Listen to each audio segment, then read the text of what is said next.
Boa noite a todos, tudo bem? Vamos começar mais uma live hoje.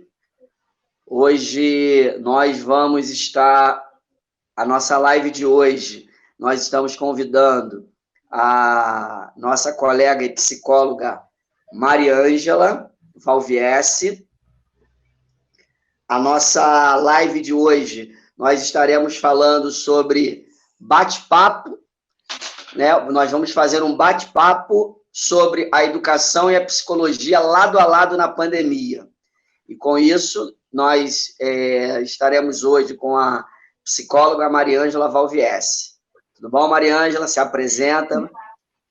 Olá, queridos. Boa noite, professor Valdir. É um prazer poder participar com você desse bate-papo, com todos os seus seguidores, pessoas que já conhecem seu trabalho, sobretudo conhecem também o seu compromisso como um cidadão, como um professor, né, de escola pública.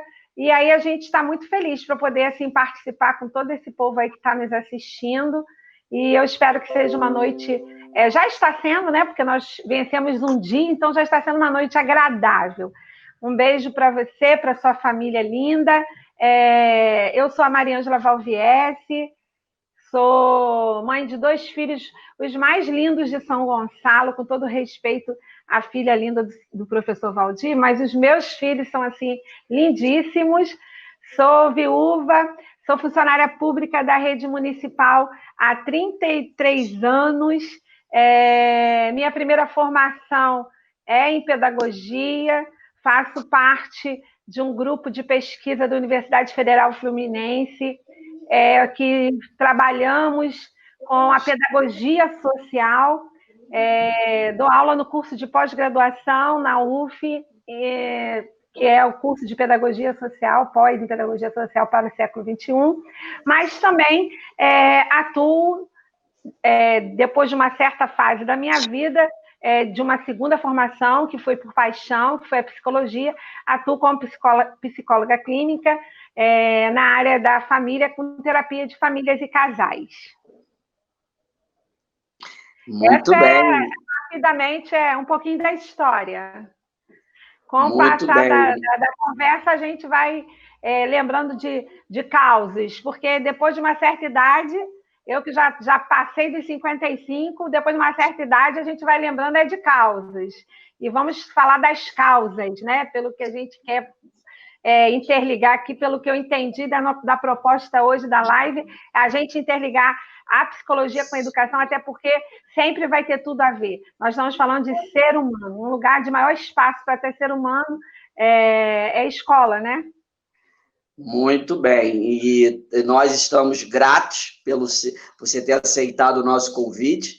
Então, eu e o nosso público, né, as pessoas que me seguem no meu canal, nós somos gratos por esse bate-papo, para você nos agraciar um pouquinho com a experiência que você tem, tanto com a psicologia quanto com a educação.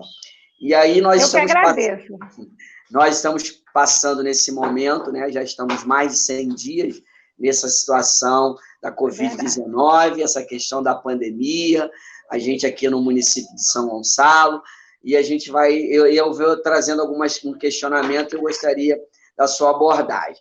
Primeiro, eu quero falar, Mariângela, que são 3 fatores que aceleram processos que estão em curso: guerra, revolução e epidemia.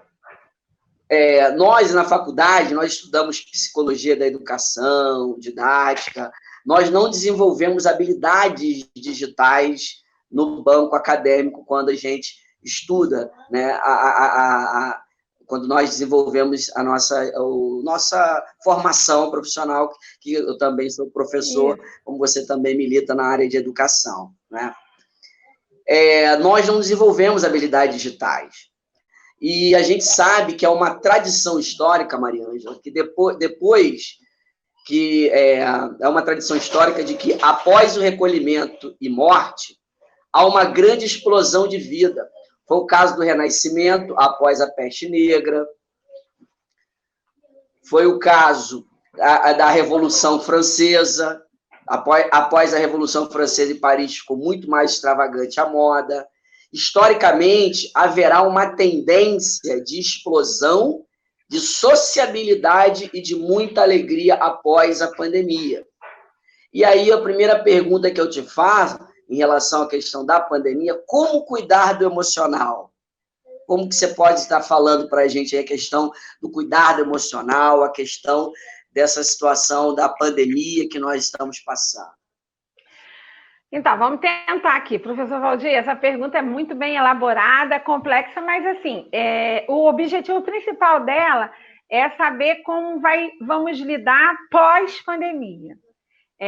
Existe um pós, porque a gente, como você mesmo disse, muito bem colocado, né, já passamos das quarentenas, centenas, nós já completamos 100 dias.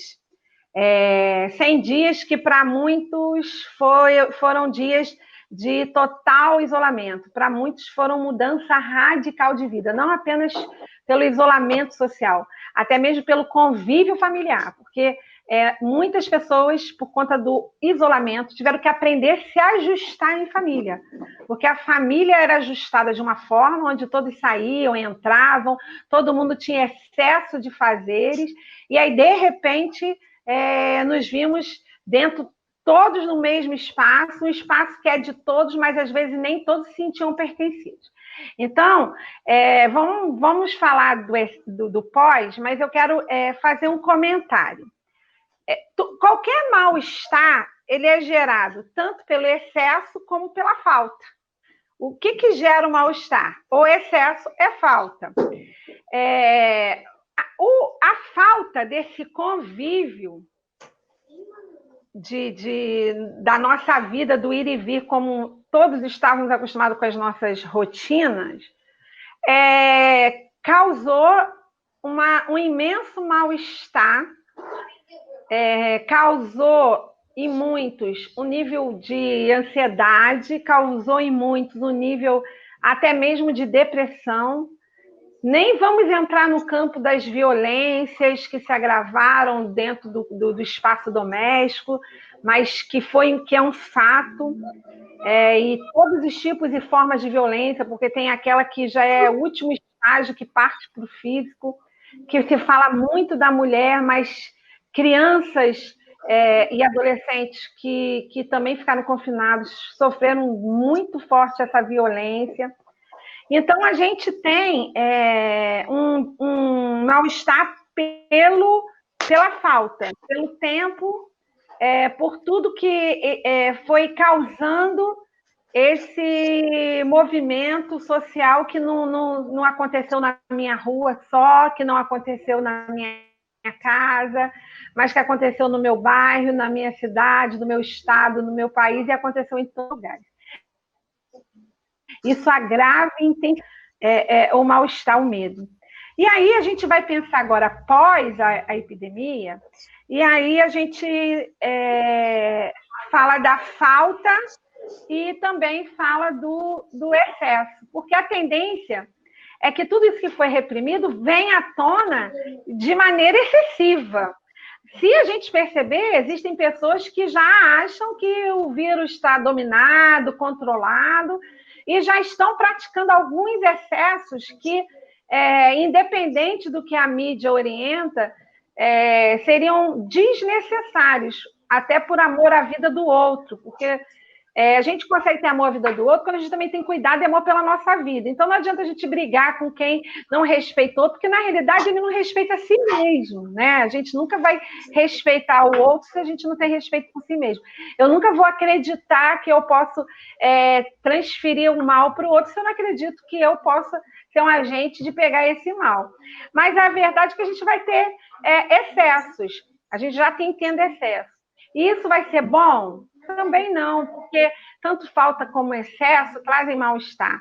O que é correto? É a gente tentar manter um equilíbrio.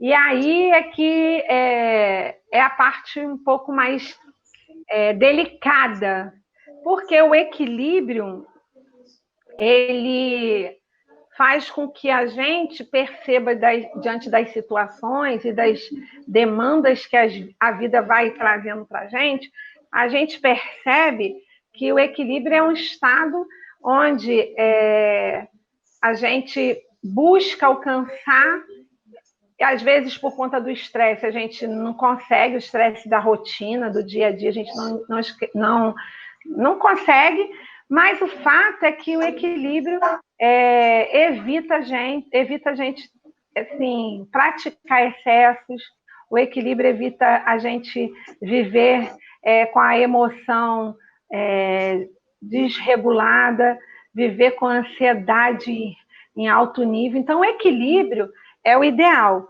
A gente fica imaginando que esse período pós-pandemia, ele precisa ser estruturado. Eu acho que as pessoas estão aprendendo lições únicas, pessoais e coletivas, porque a gente trabalha num coletivo, a gente vive num coletivo, e o importante vai ser equilibrar, porque o que foi retirado, a falta daquilo que a gente tinha, e de uma hora para outra a gente teve que se reorganizar, reelaborar, criou um mal-estar. No início vai ter euforia pelo retorno de tudo, mas o excesso também, se ele não for bem trabalhado, ele causa no ser humano o mesmo mal-estar, porque a gente tem que ter equilíbrio. A gente precisa entender que o equilíbrio é o ponto-chave da nossa vida. Eu comigo mesma, você com si mesmo, e nós juntos como pessoas que somos, né? Porque nós somos seres relacionais, nós com todo mundo e o mundo com todos nós. É por esse caminho.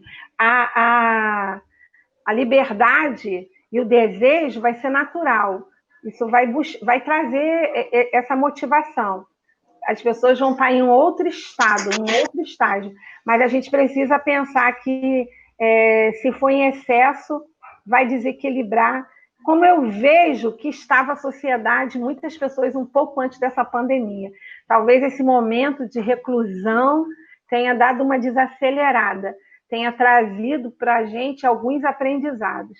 Feliz é aquele que entende e se vê na vida como um eterno aprendiz. Se a pessoa sobre absorver uma parte boa que foi essa reflexão da ação, né? Aí a gente vai lembrar um pouco de Paulo Freire, ação, reflexão e ação, já deu para repensar a vida e mesmo com a volta vai continuar nesse estado de equilíbrio.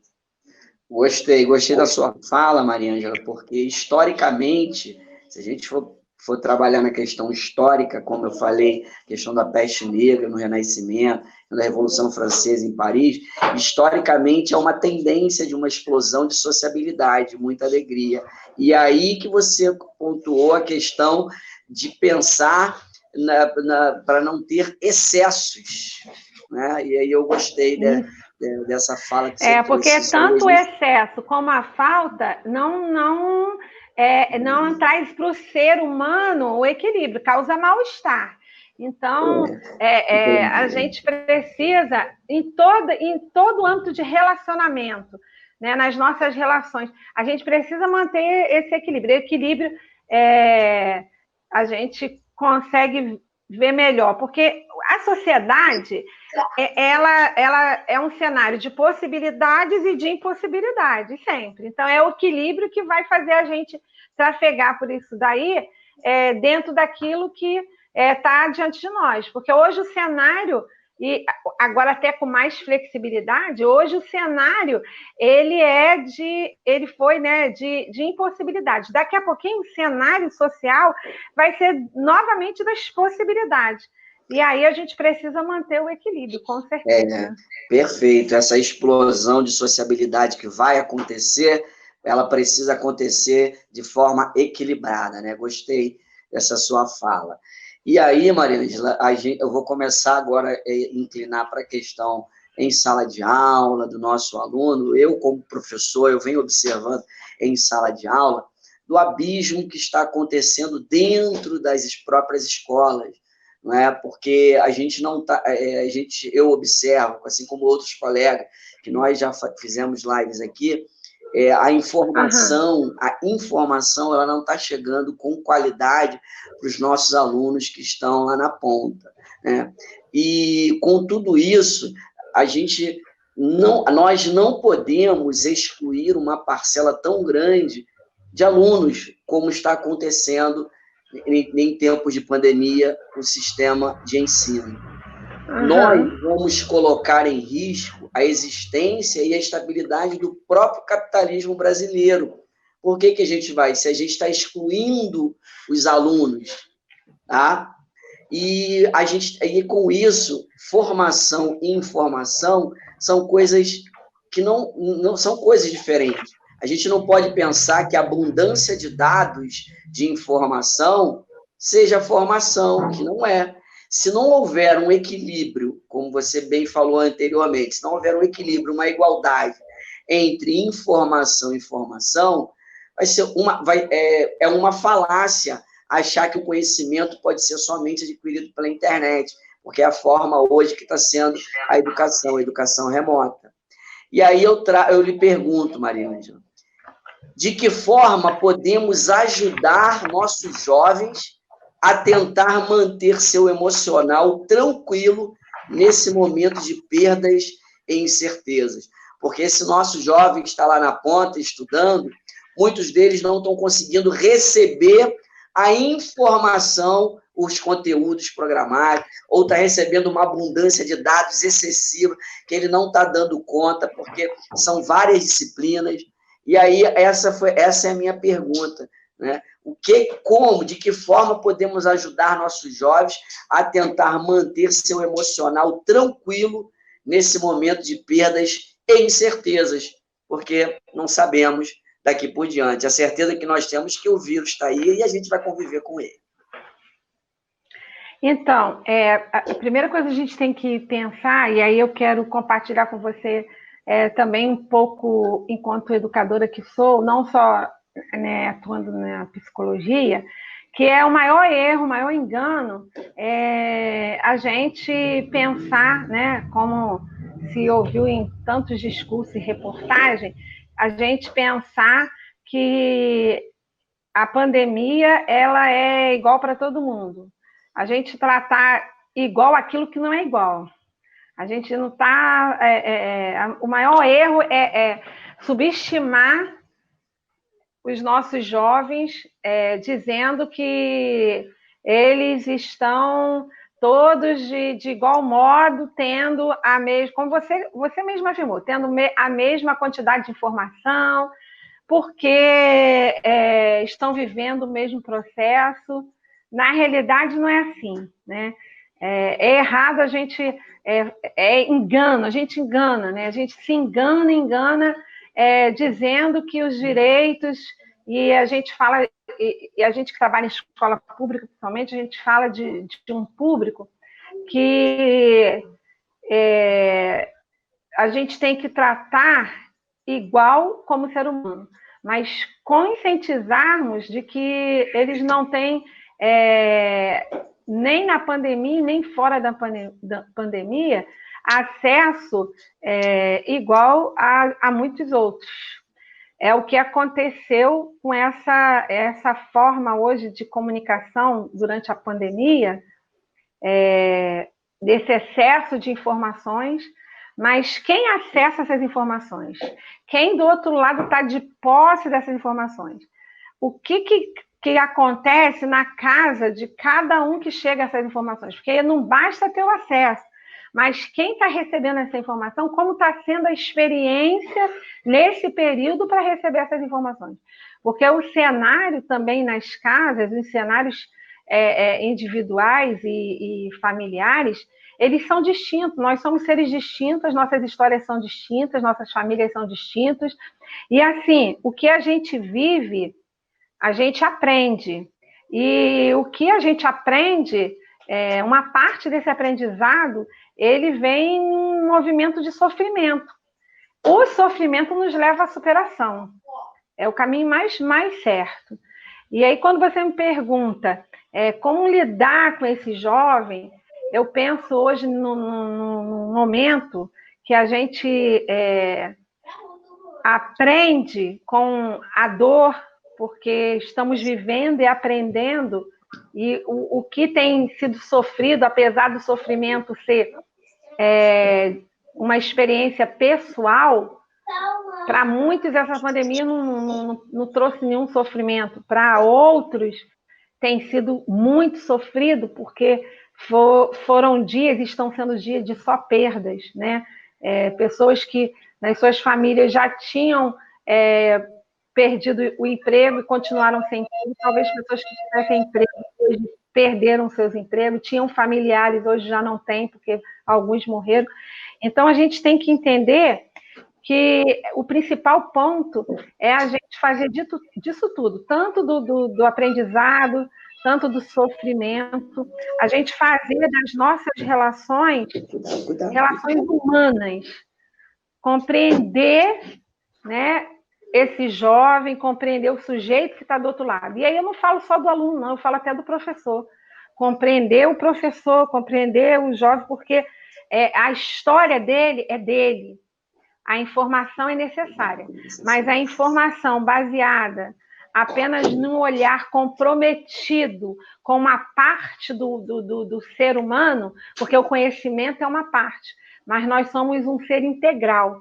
E mais do que um conhecimento, mais do que um banco de dados de informações, é preciso vivenciar as relações, é preciso se relacionar. Eu acho que a palavra-chave é isso, se relacionar.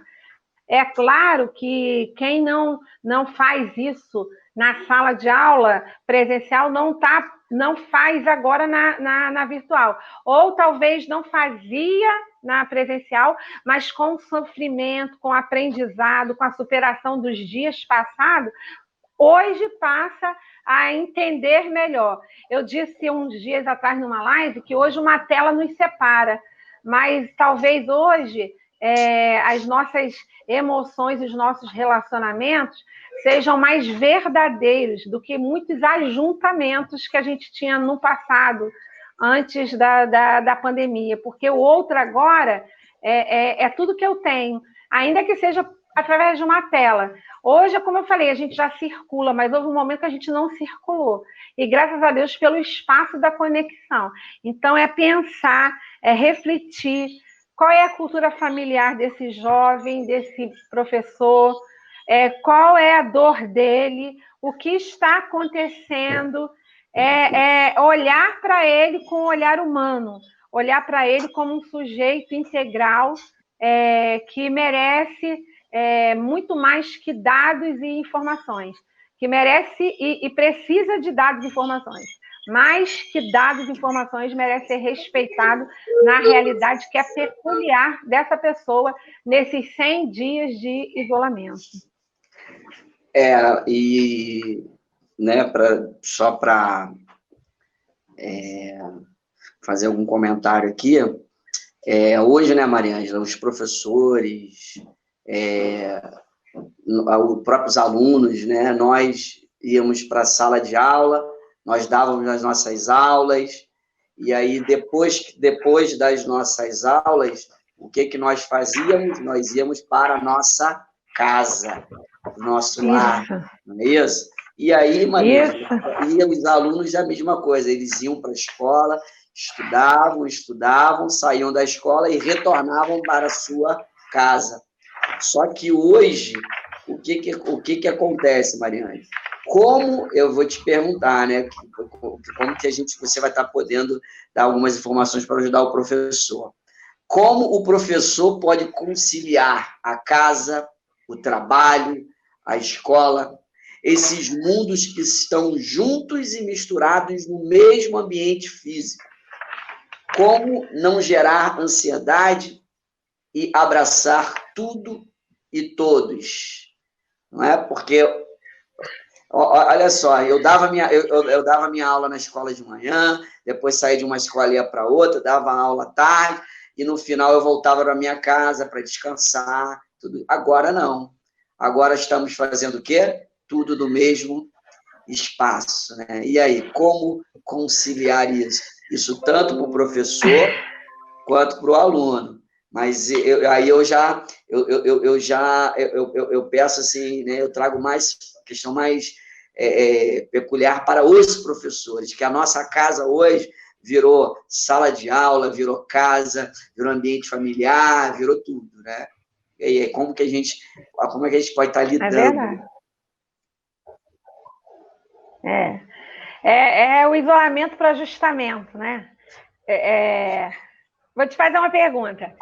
Esse tempo a mais que você está em casa, apesar da sua casa hoje ser um espaço de multiuso, te traz angústia? Em momentos, sim. Em momentos, sim. Em alguns momentos, sim. Alguns momentos, quando eu olho, Mariângela, porque a gente tem que manter a rotina, né? Senão eu não estou de férias, eu não posso acordar 10 horas da manhã, 11 horas da manhã. Então, aqui nós para minha esposa, falou assim, ó, vamos procurar estabelecer uma rotina. E aí a gente estabeleceu uma rotina. Eu acordo cedo, 7h30, 8 horas da manhã, eu estou acordando. Mas aí senta na mesa, a mesma mesa que é o almoço. E aí a mesa já tem computador, já tem livro, já tem isso, e sento ali e só paro para almoçar, depois volto para o mesmo lugar. Aliás, as mesas hoje estão sendo divididas com tudo isso. A minha aqui é uma maravilha. E aí, quando eu vejo, Mariana, o dia já passou totalmente. E aí as coisas vão passando, aí se tornou uma angústia. Existem momentos que eu falo para minha esposa, eu preciso sair, eu preciso levantar, eu preciso ir na rua, eu preciso caminhar, eu preciso ver pessoas. É isso aí. Assim, ansiedade, ela significa o quê? Né? Ela é uma palavra vem de um substantivo que significa ânsia. Daí, ansiedade é expectativa. Ânsia é isso. Ânsia é expectativa. Quando você fala que você precisa sair e levantar, porque você tem a expectativa, começa a dar aquela ânsia, a gente tem que buscar fazer alguma coisa. E o que é expectativa? Expectativa é desejo. Então, assim, ansiedade vem de um substantivo que significa ânsia, porém, ânsia ela é traduzida por expectativa, que nada mais é que desejo. Na ânsia ou na angústia, o diálogo ele é interior. Por quê? Porque toda angústia é um conflito interno. Angústia é isso. Angústia é um conflito interno. Daí, o ansioso, ele vai trazer para fora esse conflito. Quando ele traz para fora, pode gerar novos conflitos. Porque a pessoa ansiosa, ela tende a contaminar o outro e, às vezes, quase sempre, contaminar o outro de uma forma provocativa. Porque quem é muito ansioso ou muito ansiosa, acha que o mundo tem que andar no mesmo ritmo dela. E mesmo na pandemia, olha que legal, a sua casa criou uma rotina, porque essa expectativa diante da pandemia, do isolamento, essa expectativa ia trazer um pouco menos de ansiedade, ia trazer aquilo que a gente falou lá atrás, o equilíbrio. Tentar manter o máximo do equilíbrio. Mas já tem outras famílias, cada um na sua cultura familiar, que optou em não manter rotina nenhuma. Faz como quer e do jeito que quiser. Então, a pessoa ansiosa, a tendência é que o nível de ansiedade, nesse contexto de isolamento, onde a casa passa a ser tudo, tenha elevado o índice, né? Tenha elevado aí a ansiedade, o grau de ansiedade. Agora, existe possibilidades de que talvez pessoas que vivessem muito estressadas, muito ansiosas, esse movimento de isolamento tenha trazido para ela uma outra posição, uma outra postura, e talvez o grau de ansiedade possa ter diminuído. Fato é que se o espaço social, coletivo, que é o lugar onde a gente mais convive, apesar de quando a gente está na nossa rotina, não fica tanto tempo dentro dele, que é a nossa casa, o nosso lar. Se esse espaço já era um espaço de boa convivência, de qualidade de convivência, de relacionamentos, a pandemia não gerou conflitos maiores, apenas aqueles que são da rotina cotidiana, que são bem administrados.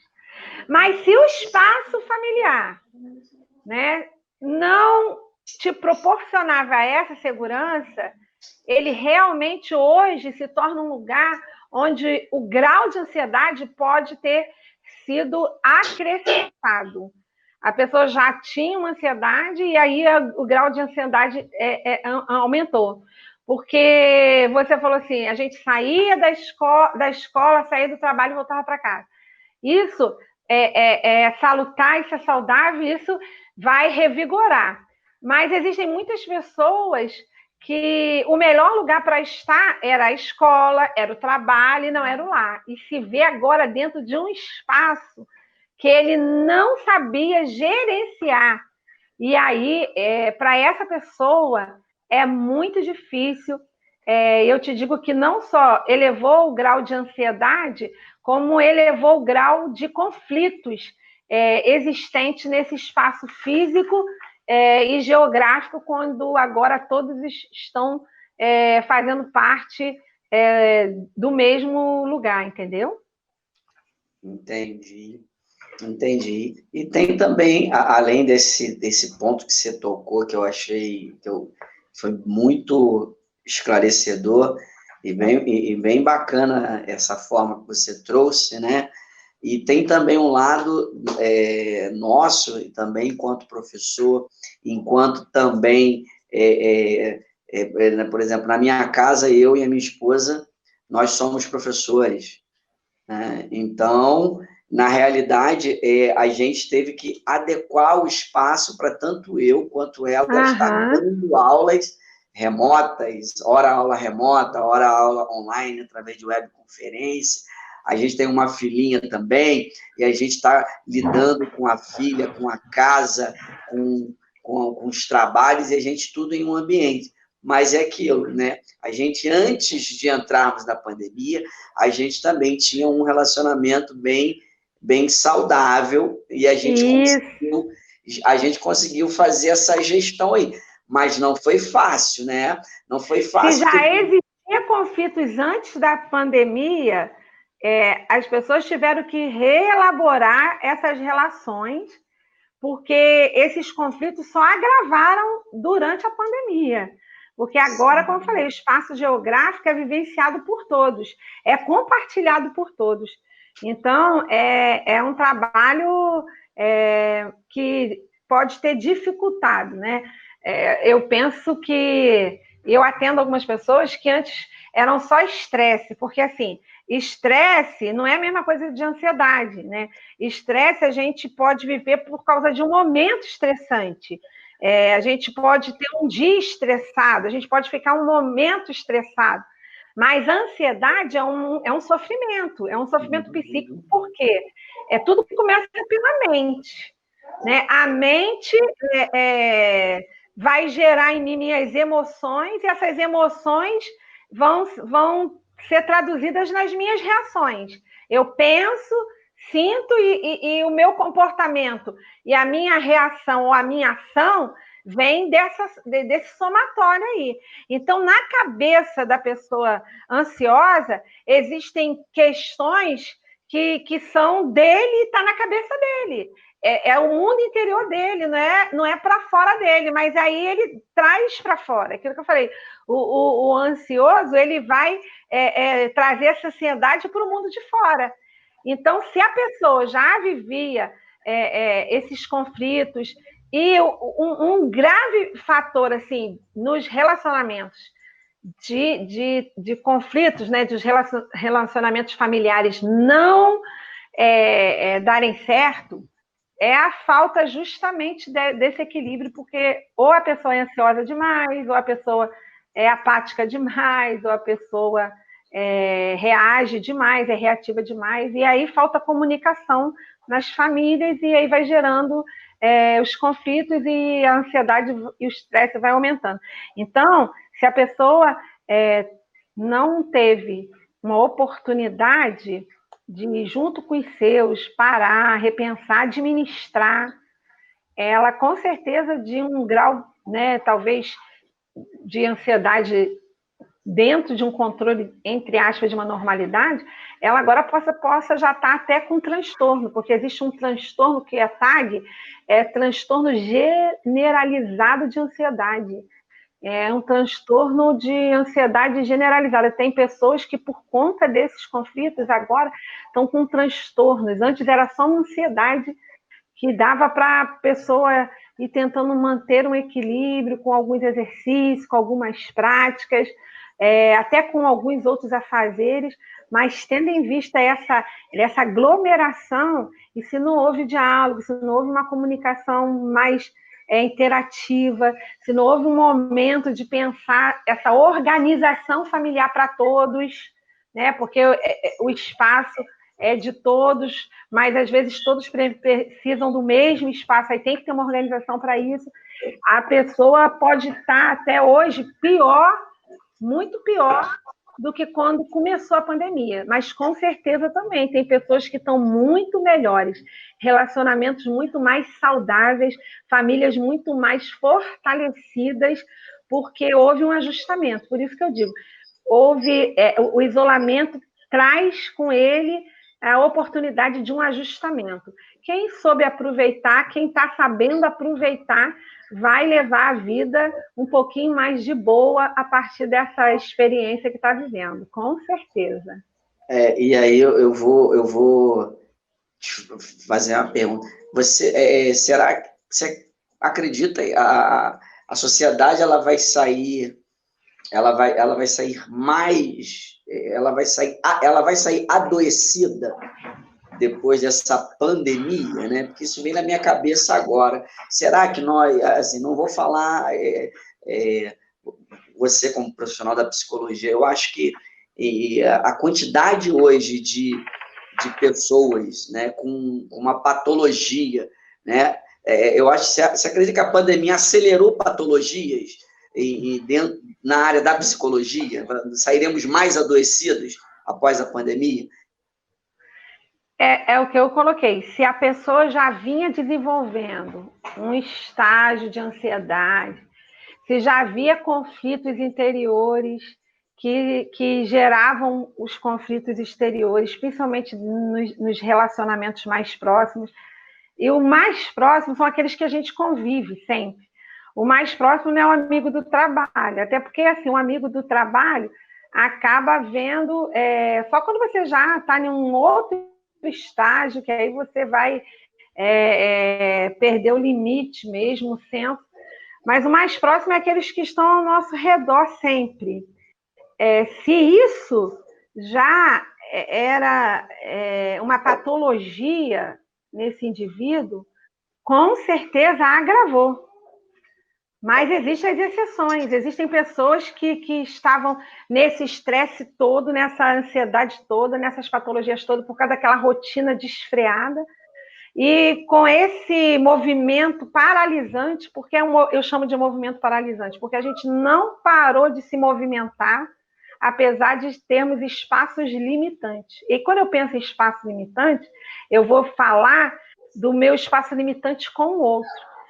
Existiram já declarações, existem pessoas que declaram que esse movimento serviu até de cura. Então, se dentro desse ambiente familiar, desse espaço, desse convívio social restrito, a gente já vivia com o adoecimento, você perguntou se a sociedade está mais adoecida, com certeza foi aumentar isso, aumentou. Mas se a gente buscava nesses espaços, buscava para si mesmo melhorar a nossa forma de ser, de interagir, né, de respirar diante da vida, porque tinha gente que não parava nem para respirar. A gente teve um momento tão acelerado, era um consumismo tão desfreado, e para eu consumir eu tinha que produzir, eu vivi para produzir e consumir, e de repente tudo que eu produzi está parado, porque eu também me vejo parada. Se eu já entro para esse movimento de isolamento, de pandemia, adoecido, a não ser que eu tenha buscado ajuda nesse processo, a não ser que eu tenha tido uma rede de amparo, de amigos, de familiares, eu posso superar, eu consigo superar. Senão, a tendência foi adoecer mais ainda. Adoecer mais ainda porque esse ser humano já estava adoecido, já estava em um processo de adoecer. Verdade. Você também tocou num ponto aí muito interessante que me fez pensar, né? Na pandemia, a pandemia mostrou o quanto nós éramos consumistas. Quanto nós consumíamos coisas supérfluas, quanto consumíamos coisas desnecessárias. Verdade. E aí, Mariângela, o psicólogo, né? Eu falo assim, eu falo com a minha esposa, né? Ela é professora também. Mas vai ser uma futura psicóloga, hein? Se Deus quiser, hein? É isso aí. Já está estudando. Vamos fazer muitos estudos de caso junto, quem sabe dividir consultório. Diz para ela que eu já estou fazendo um convite. E aí, na educação, eu não sei por que os gestores públicos ainda relutam quanto a isso. A importância de um psicólogo na área de educação, né? Da área atuante dentro de uma escola mesmo, para atender tantos os professores, toda a equipe escolar, né? Professores, alunos, diretores. E aí vem a pergunta, né? O psicólogo já era um profissional muito solicitado nas escolas, mas, infelizmente, sem espaço e uso para os gestores públicos. Estou falando nas escolas públicas, tanto do Estado quanto municipal. Não tem espaço para os gestores públicos. Você não tem espaço. E agora, após a pandemia, você acha importante esse profissional como servidor necessário nesse ambiente? E por quê? Eu, que não sou da área, eu acho extremamente. Quero você, me fala aí. Sem dúvida, gente. A gente vive um momento, a gente vive um tempo, é só a gente parar e olhar. A gente tem hoje, nos espaços das cidades, daqui a pouco, quase o mesmo número de farmácias sendo o número de escolas. Farmácias que são visitadas por mais de 50% da população que estão tendo doenças físicas, todas elas oriundas dos seus estados emocionais. Nós vivemos um tempo onde o ser humano se cobra tanto, onde as pessoas inverteram os seus papéis, onde muitas crianças deixaram de viver suas infâncias para viverem a expectativa dos seus pais, onde muitas crianças não tiveram acesso a seus pais porque todos tinham que trabalhar e dar tanto conforto. E aí eu inverti o papel de que o presente é suficiente, nunca a presença será substituída por presente. A gente vai vivendo dias que o ser humano chega a um momento que não dá conta, porque a sua existência não dá conta de tudo isso. O psicólogo hoje, ele se tornou um profissional necessário na vida das pessoas. É claro que, infelizmente, nem todos têm acesso.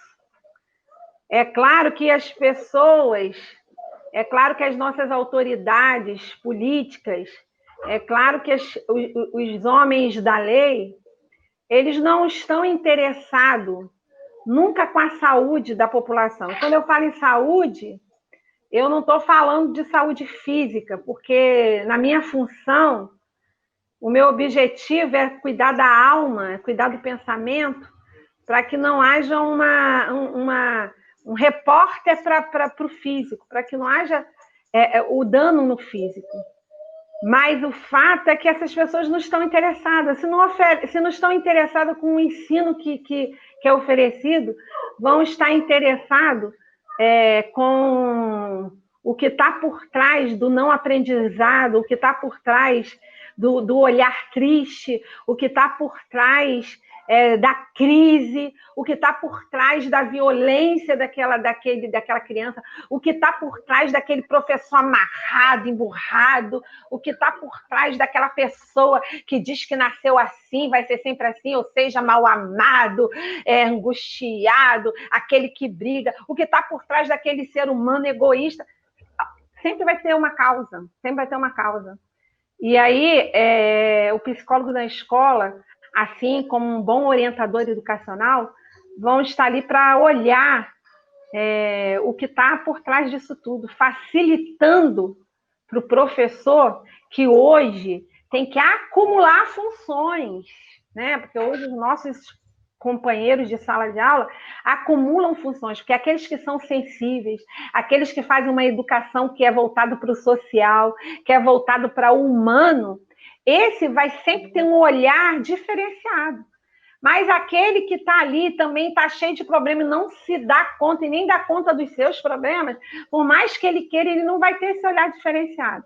E aí a gente vai continuar tendo, né, os bullying, as pessoas sendo taxadas daquilo que os outros acreditam que elas são. Eu costumo dizer que ninguém é, as pessoas tornam a ser. Então, a gente passa a ser. Né? Se eu digo que você é ruim, você vai se tornar a ser a pessoa que eu acredito que você seja.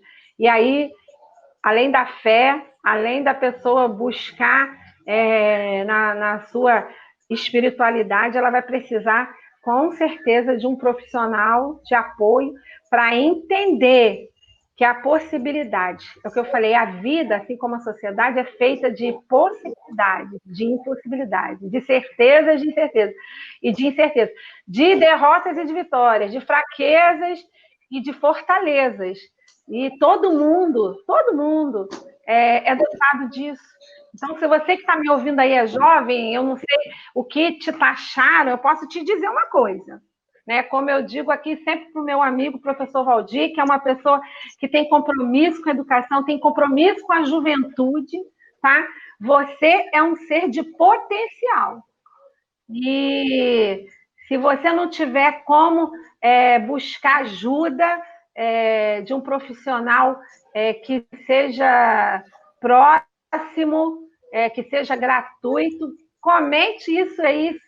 Se você é um seguidor do professor Valdir, comente com ele, que eu tenho certeza que ele vai ficar pessoas que vão estar dispostas a te ajudar para que você descubra o seu potencial, para que você descubra a sua capacidade e para que você esteja ouvindo. Professor, aluno, não importa.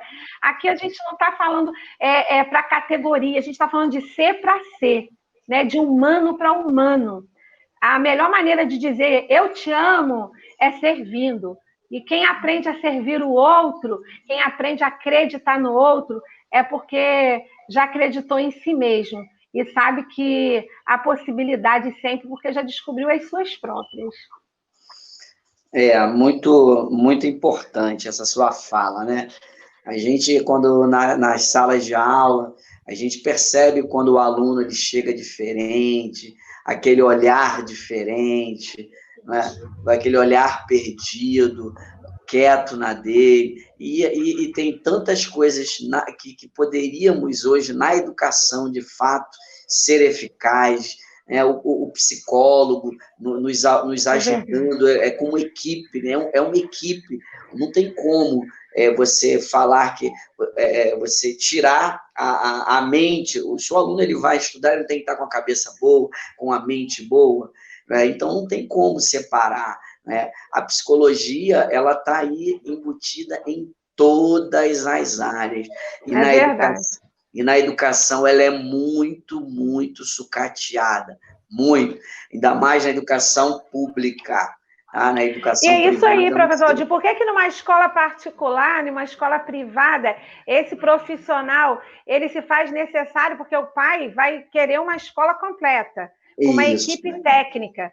E aí, quando a gente pensa hoje numa equipe técnica, a gente não pode excluir o profissional da saúde, que é o psicólogo, e o assistente social. E por que nas escolas públicas, né? É uma questão que a gente dá resposta. Quem está nos assistindo sabe dar resposta também, né? Não convém eles investirem, porque investindo na saúde, investindo no conhecimento, investindo no outro, faz o outro pensar e repensar a vida, faz o outro ser o autor da sua própria história. E quando eu sou autor da minha própria história, eu não sou manipulada por forças do mal, eu não sou manipulada pela conversa de políticos, eu não sou manipulada por pessoas que são péssimos gestores, eu não sou manipulada pelo aquilo que é de errado, eu não sou induzida e levada pela cabeça dos outros. Eu vou me tornar um ser pensante de escolhas e uma pessoa que não se faz vítima da sociedade nem da sua história, mas uma pessoa que escreve a sua história, porque as nossas histórias são de luta. Eu sei que você não começou professor, eu não comecei professora, eu vim de escola pública. Olha, eu nunca estudei em nenhum outro espaço que não seja pública. A única formação minha que não foi pública foi a de psicologia, mas a minha formação de pedagogia, minha pesquisa, meu mestrado, é na universidade pública, minha escola é escola pública. Nós viemos de escola pública, nós somos de escola pública. Hoje, com certeza, não é a mesma escola que nós viemos, porque os governos vieram sucateando as nossas escolas. Mas há tempo, tudo há tempo. O ser humano é feito de esperança. A esperança é aquilo que está dentro de nós, é aquilo que te motiva. Então, você que está nos ouvindo, se você tem uma motivação, se você tem uma consciência, se você tem um sonho, coloque isso com muita fé. Eu creio em Deus, eu espero que você também creia, mas você tem liberdade de ter a sua escolha de fé. Eu creio em Deus, você pode ter certeza. Metas nós traçamos, sonhos e metas nós que traçamos. O mais é Deus que faz. Então, o ser humano de possibilidades se chama pessoa que está aí assistindo você, professor Valdir, e está aqui me assistindo. Esse é o ser de possibilidades. É verdade, Mariângela. E a gente que está dentro de sala de aula, a gente precisa dar uma qualidade melhor para o nosso aluno no ensino. E a gente precisa de um profissional, um psicólogo, porque, na realidade, a gente não tem políticas públicas hoje voltadas para essa área, na área do ensino público. Não é?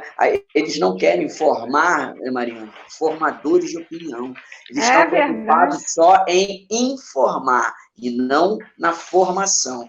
A formação que é fundamental, que assim, a gente vai formar formadores de opiniões, nós vamos formar pessoas capazes delas preferirem, elas vão falar o que elas querem e não o que os governantes fazem, determinar que elas façam o que eles querem e não fazer o que elas querem. Né? Então, porque a educação tem que buscar cuidar de um sujeito que ele vá para além da escola, né? É o sujeito que vai para a família, é o sujeito que vai para o mercado de trabalho, é o sujeito que vai para a rua, é o sujeito que vai prosseguir ao longo da vida, sendo sujeito, autor da sua história, autor das suas conquistas, não sendo manipulado, mas sendo alguém pensante, alguém que faça acontecer. Eu posso não conseguir fazer acontecer para o mundo inteiro,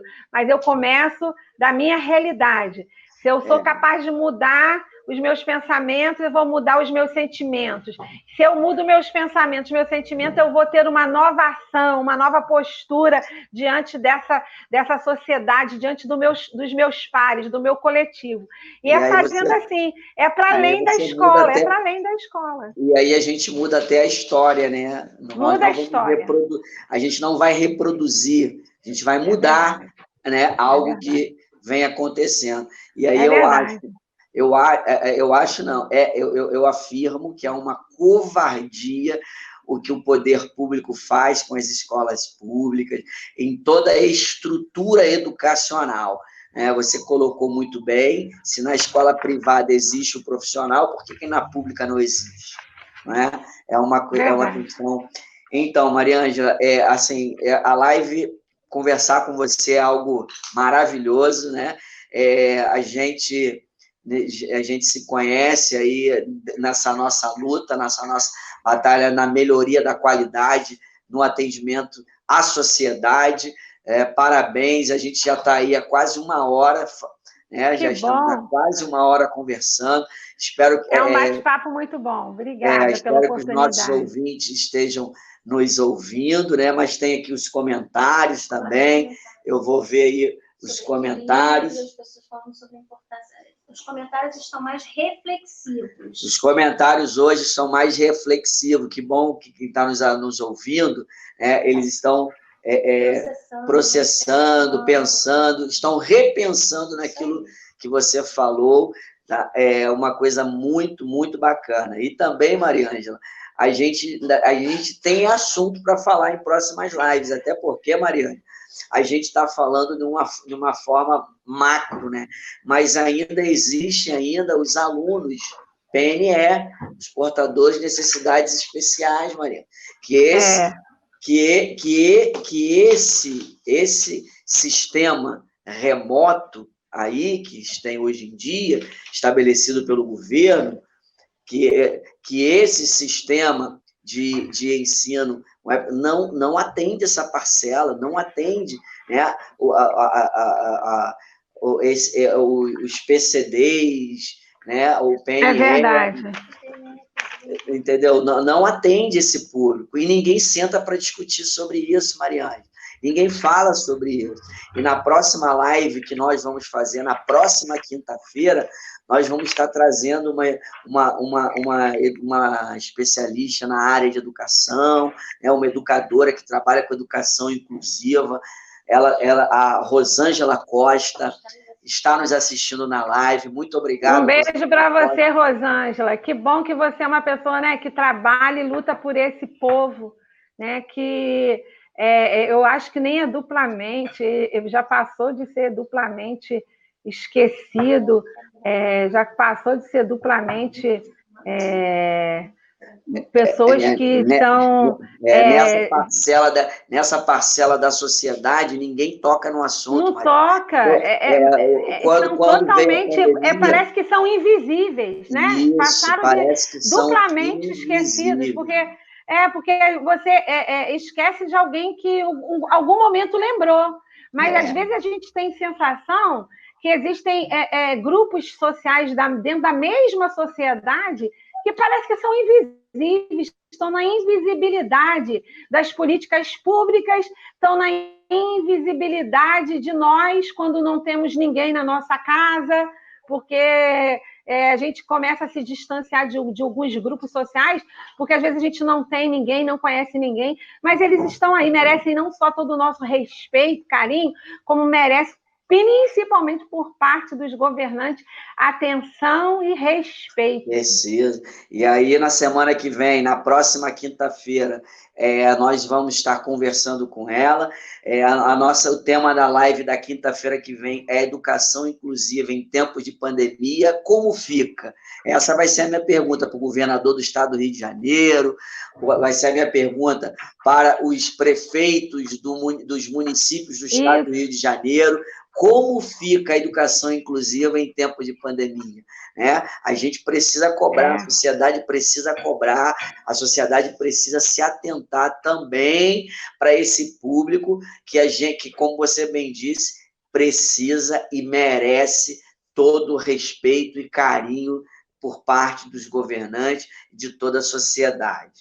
E aí eu quero aqui agradecer a Rosângela Costa por ter aceitado o nosso convite, né? Já estamos seguindo o trabalho dela no Instagram, um trabalho fantástico que ela faz, tá? E com isso, a próxima semana, a gente vai ter com a nossa live com a nossa educadora Rosângela Costa. Mariângela, é um prazer, sempre é um carinho enorme falar com você. A gente vai estar conversando para desenvolvermos agora, vamos pensar na questão da psicologia também, da saúde mental também, para esse público nas escolas que precisam também, que é um público tão esquecido. Tá bom, Mariângela? Você tem mais alguma consideração? Pode falar. Eu quero agradecer aí a companhia, né? A minha admiração é recíproca pelo seu trabalho, professor Valdir, pelo exemplo de cidadania, de profissionalismo, mas também, assim, exemplo de família, né? De pai, de chefe de família, de esposo. Eu acho que isso é muito importante. As pessoas que a gente vê que tem uma história como a sua história, elas são pessoas que inspiram. E os nossos jovens precisam de pessoas que dão exemplo, que inspiram. E eu quero, assim, agradecer, né, a cada um que pôde estar participando. Eu quero agradecer a você, que agora eu tive a oportunidade de conhecer, né, apesar da tela, mas eu quero agradecer, quero desejar para cada um, né, de vocês, assim, tudo de bom, de sucesso. Quero fazer uma campanha, né? Psicólogos para as escolas públicas, né? Vamos colocar uma equipe. Vamos levantar essa bandeira, vamos chamar a sociedade para cobrar o poder público, mostrando a importância do profissional nas escolas, dentro das escolas. Vamos levantar essa bandeira. Professor Valdir, porque o senhor é uma pessoa muito influente, tem muitos seguidores, a sua palavra é uma palavra de credibilidade, porque você é um ser humano de crédito, de credibilidade. Eu quero terminar dizendo assim, olha, eu e você, a gente vai interpretar a nossa realidade sempre de acordo com aquilo que a gente está sentindo, né? E o nosso sentimento é fruto dos nossos pensamentos. Então, diminui a sua ansiedade, alivia um pouco a sua bagagem. A gente não pode acrescentar ansiedade àquela pessoa que, eu digo assim, o depressivo, ele fica o tempo todo preso em um passado que nunca passa. E o ansioso, ele fica preso em um futuro que nunca acontece. Então, é muito difícil. Então, a ansiedade, ela precisa ser trabalhada. Respira, né? Põe o ar para dentro, solta o ar, pensa em Deus, pensa nas coisas boas. Se tem coisas que você sabe, que já detectou que te aumenta o nível de ansiedade, se afaste dessas coisas, ou até dessas pessoas. Eu digo que a gente não tem que isolar as coisas e nem as pessoas que nos fazem ficar mais ansiosos. Mas existe um momento que a gente tem que se distanciar. O distanciamento aqui não é social. O distanciamento é emocional. Então, eu desejo para você, assim, uma vida de equilíbrio. É difícil? É difícil, mas é possível. Passa a conhecer mais você, passa a descobrir um pouco mais das razões das suas emoções, trabalhe seus pensamentos. Não pense que você é o que você sente. Não se descontrole, porque os seus sentimentos vão oscilar o tempo todo. Talvez você hoje durma bem. Eu desejo que você durma maravilhosamente bem. Se quiser, até de batom, comendo chocolate, porque vai aumentar o seu nível de adrenalina. Faça isso. Mas amanhã talvez você já não acorde assim. Então, entenda o seu pensamento. Descubra quem você é. Deus te trouxe a este mundo para uma missão. Você que é professor, que faz da sua profissão também uma missão, não se precipite. Vai chegar o dia de amanhã. Vamos cuidar hoje do que Deus está nos dando hoje. cuide da sociedade, cuide da sua casa interior, cuide da sua casa geográfica, cuide dos alunos que você tem pela frente, ajudando um ao outro, a gente vai vencer o pós-pandemia, sem excessos e sem falta, com equilíbrio. Eu desejo todo equilíbrio, eu desejo toda a bênção, eu desejo todo sucesso, e para você, professor Valdir, que eu admiro como professor, como cidadão, como alguém muito influente nessa sociedade gonçalense, eu desejo também felicidades e muito pouco de ansiedade, para que você curta aí essa família, o restante da noite, que está linda, junto com a sua família também, que é muito linda, tá bom? Um beijo, muito obrigada a vocês todos por nos assistirem. Ao professor Valdir, que vocês vão continuar assistindo toda semana, façam isso. E a mim, que tive a oportunidade de estar com vocês hoje pela primeira vez. Muito obrigada, professor Valdir, pela confiança e muito obrigada pelo carinho. Mariângela, eu estou também muito agradecido, os nossos ouvintes estão muito agradecidos por você nos ceder esse tempo para estar nos passando um pouquinho do que você tem, porque você ainda tem muito a contribuir para a sociedade, você ainda tem muita coisa para fazer para a sociedade, porque é uma área, uma profissão muito bela que você escolheu. E todos vocês que estão nos vendo, nos ouvindo, eu agradeço a cada um de vocês, agradeço carinhosamente pelo carinho, pela dedicação e do tempo de vocês para estar nos ouvindo.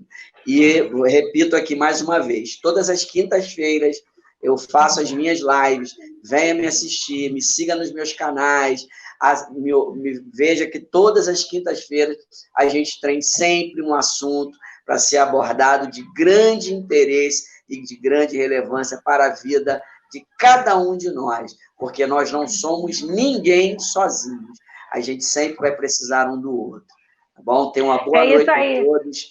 Boa noite, São Gonçalo precisa de um professor como o senhor, professor Valdir. Muito obrigada pela oportunidade de crescimento da noite de hoje, foi enriquecedor. Até a próxima quinta.